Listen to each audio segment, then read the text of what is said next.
David avait demandé au Seigneur la permission de construire le temple, Dieu lui a dit non, non, non, tu as eu beaucoup de sang dans tes mains avec toutes les guerres que tu as accomplies. Ton fils qui viendra après toi construira.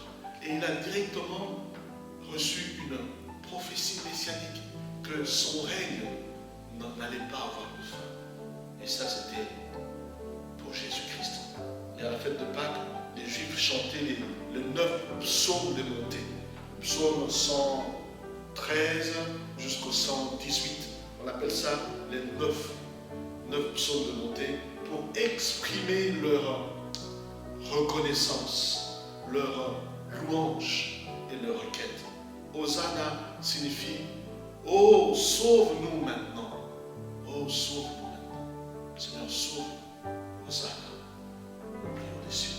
Hosanna, béni soit celui qui vient au Seigneur. Malheureusement, leur enthousiasme était pour un Messie qui allait régner et pour un royaume politique. Malheureusement. Parce que parmi les gens qui l'ont acclamé là, il y en a eu certainement qui ont crié après quelques jours, crucifiez-le, crucifiez-le. Leur cri était pour un royaume politique. Ils ne se rendaient pas compte, ils n'acceptaient pas que celui qui montait pacifiquement sur l'anneau était le Messie souffrant. Isaïe parle du serviteur souffrant, dont le royaume était proche à cause de sa présence parmi eux. Hosanna au plus haut des cieux. Jésus-Christ est venu sauver l'humanité. Hosanna à Jésus. Et troisièmement, le troisième point pour terminer, nous voulons aussi rappeler l'accomplissement des prophéties de Dieu. Notre Dieu est fidèle à sa parole. Il accomplit toujours ce qu'il promet. Tout ce que Jésus a fait, c'était une série, une suite d'accomplississement des prophéties de Dieu. Et selon Zacharie, chapitre 9, verset 9, et c'est ce que l'apôtre Jean a rappelé dans son texte, sois transporté, Zacharie 9, 9, sois transporté d'allégresse, fille de Sion, pousse des cris de joie, fille de Jérusalem. Voici, ton roi vient à toi. Il est juste et victorieux. Il est humble et monté sur un âne, le petit d'une ânesse. Voilà, le prophète Zacharie était né à Babylone. Il est né pendant la période dite de déportation, d'exil. Il est né pendant que le peuple d'Israël était déporté. C'était la période de l'exil. C'était là que Zacharie, le prophète, est né. En tout cas, l'écrivain de la Bible. Il était venu à Jérusalem avec son grand-père, Ido, un certain Ido, lors du premier retour, en compagnie de Zorobabel.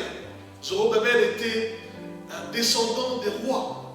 En fait, Zorobabel était un prince, mais il n'était pas roi. Et de Josué au 6e siècle. Et l'évangile de Matthieu, au chapitre 23, verset 35, relate que le Seigneur lui-même a dit que Zacharie fut tué par lapidation entre le temple et l'autel. Il a été tué par lapidation entre le temple et l'autel. Malheureusement, comme un autre Zacharie avant lui, son homonyme, cité dans 2 Chroniques, chapitre 24, versets 20 à 21. Et Zacharie signifie Dieu se souvient. Dieu se souvient. Zacharie a prophétisé sur cette entrée triomphale. Dieu s'est souvenu de son peuple opprimé. Dieu s'est souvenu de son peuple qui souffrait, qui était attaché par le péché, par la condamnation, par le diable, et lui a envoyé son Fils. Dieu s'est souvenu de sa parole et a envoyé son Fils. Il est venu lui-même au travers de la personne du Fils. Parce que ce rôle de rémission des péchés, ce rôle de la mort de nos péchés, ce rôle de reprendre ce que Adam et Ève ont perdu, ne pouvait être joué que par Dieu lui-même. Aucun homme ne pouvait le faire. Alors Dieu est venu lui-même au travers de la personne du Fils. l'Éternel s'est souvenu de ses promesses. Dieu se souvient de ses promesses. Tout ce que tu as reçu comme promesse de Dieu, mon frère, ma soeur, accroche-toi dessus. Ça va s'accomplir. Ça va s'accomplir certainement. Il se souvient aussi de toi. Ne t'inquiète pas. Dieu est fidèle. Dieu est fidèle à sa parole. Dieu est fidèle à ses promesses. Et Habakkuk nous le dit, n'est-ce pas? C'est un texte qui est connu au chapitre 2 d'Habakkuk, verset 1er et jusqu'au verset 3. Il dit, j'étais à mon poste et je me tenais sur la tour. Je veillais pour voir ce que l'Éternel me dirait et ce que je répliquerais après ma plainte. L'Éternel m'adressa la parole et il dit, écris la prophétie, grave-la sur les tables, afin qu'on la lise couramment, car c'est une prophétie dont le temps est déjà fixé.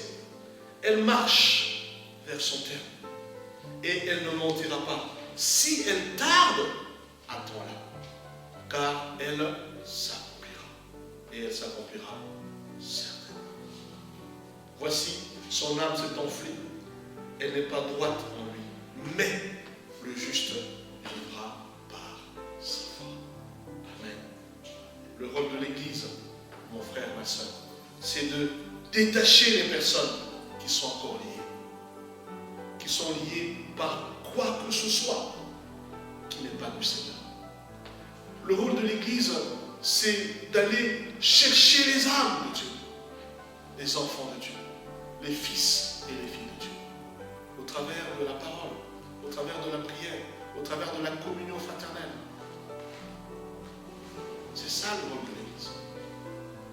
Et l'Église a failli oublier son rôle. L'Église a failli oublier son rôle. Les gens ont commencé à prêcher la prospérité, l'argent, le mariage, le bien-être matériel. Voilà, Dieu nous a fait un petit coucou pour nous dire, revenez à l'essentiel. Revenez à l'essentiel que je vous ai donné. C'est le rôle de l'Église. L'Église a le pouvoir de prêcher la bonne nouvelle du salut. Doit prêcher la bonne nouvelle du salut. L'Église doit prêcher la prière pour la seule gloire du salut. Qui a été acclamé ce jour-là? Est-ce là non? L'instrument de monture? Non. Sont-ce les disciples qui étaient allés avec le Seigneur? On ne connaît même pas le nom. Les textes ne donnent même pas le nom des disciples. Ici, en tout cas dans Marc. Tellement que seul le Seigneur devait tirer gloire de cette maison, de cette action. Si on vous demande, dites, le Seigneur en a besoin. Le Seigneur a besoin. Leurs noms ne sont même pas cités. Mais c'est le Seigneur qui a été acclamé. Rendons gloire au Seigneur. En toutes choses, donnons gloire au Seigneur, mes frères. Amen. Donnons gloire au Seigneur. Laissons le Seigneur nous parler. Écoutons la voix du Seigneur. Il sait, il connaît nos situations. Il n'a pas besoin de venir en Europe, aux États-Unis, en Afrique, physiquement pour que nous puissions le voir. Il est partout. Il sait, il est partout.